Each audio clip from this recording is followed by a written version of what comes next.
Everybody, welcome back to the Seesaw and another week of family meals. So we're starting out this Easter holiday week with a fish mornay. So a mornay is just a cheese sauce, something in a cheese sauce.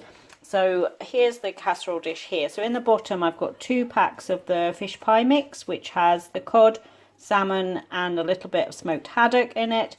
Combine those together in the bottom. I put over a good handful of frozen peas, and then I took a large tomato and sliced it and just laid that over the top. I then made up a package of the Coleman's parsley sauce, which is really simple. I'm really liking the Coleman's sauces at the moment. It's 300 ml of milk, a package of sauce mix. You mix it all together, bring it to a boil, 2 minutes, and it's done. And the pepper sauce is really tasty with steak and things like that.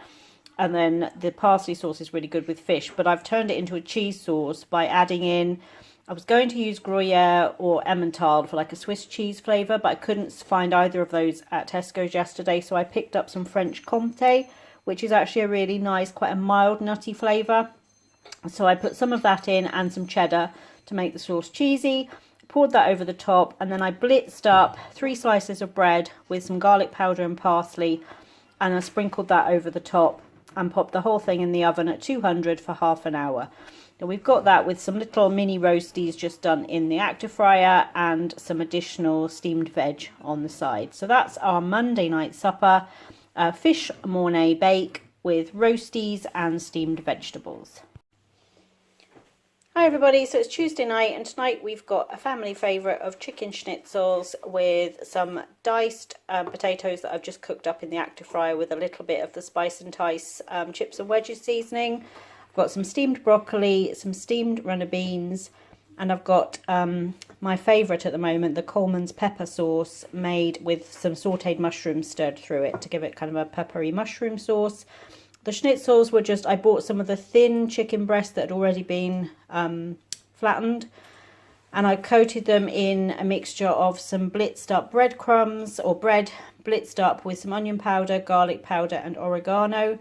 Then I just dipped the chicken in some egg, dipped it in the breadcrumbs, sprayed it with a little bit of spray oil, and then just baked it in the oven 180 for about 25 to 30 minutes, just until the chicken's cooked through. It will depend on the thickness of the chicken, really.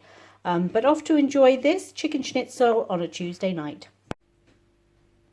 Hi everybody, so it's Thursday evening and tonight we've got a sloppy joe pasta bake. So it's a sloppy joe mixture that I often make to put into buns, but I've mixed it through with pasta instead. So it is some peppers, onions, garlic, mince, all browned together with an oxo cube crumbled in.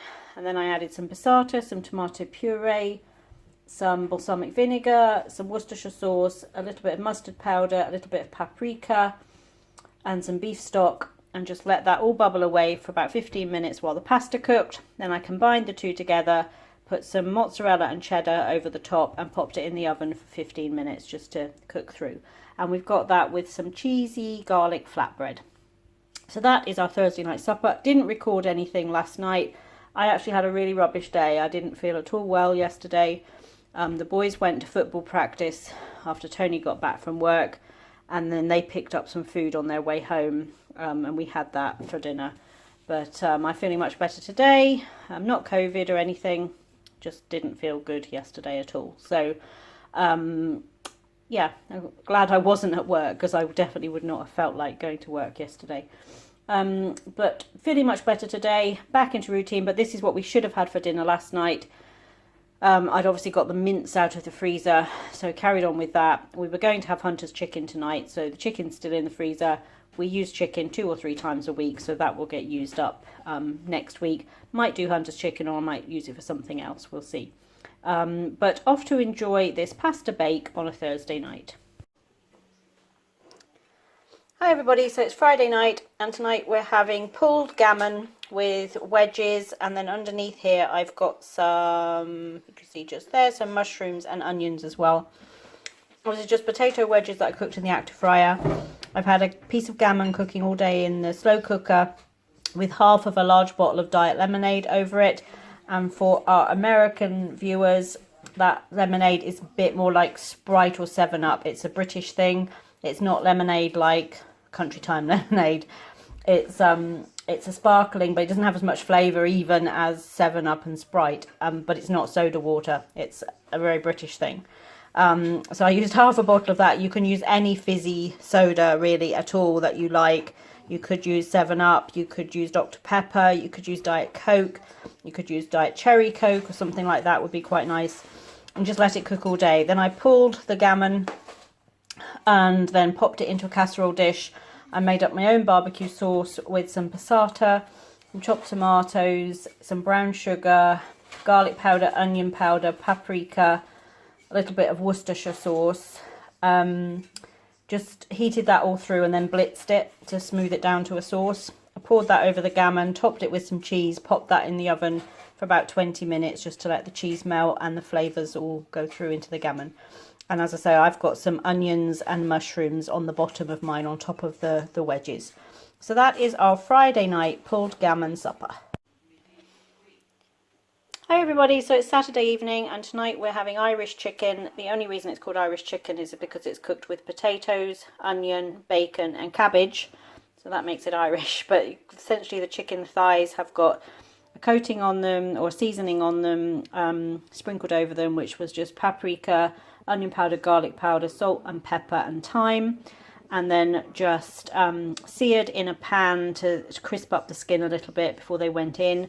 And then on the bottom here we've got potatoes, onions, some cooked bacon and some sliced cabbage, about a 1/4 cup of water just into the pan just to avoid it all sticking. Chicken on the top, and then it cooked for about 45 minutes in a 180 fan oven. And we're having this with some broccoli tonight. Hi everybody, it's Sunday evening and tonight we've gone old school, one of our old favourite dinners, roast chicken with steamed vegetables and mashed potatoes and gravy. And so the last few weeks we've had steak dinners a couple of weeks, and then we had gammon before that, and then I think we had some other things. So we haven't had a chicken dinner for a while.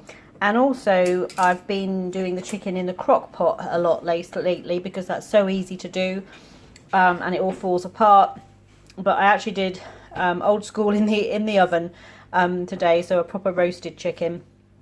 So Caleb and I have got a leg each and some of the meat from the thighs, and then Tony will have the breast meat. Creamy mashed potatoes just with buttermilk and some pepper, and then steamed broccoli, carrots, cauliflower, peas and sweet corn. So that is our Sunday night dinner. Thank you for joining us for this week of meals, and we look forward to seeing you back here on the SeeSaw soon.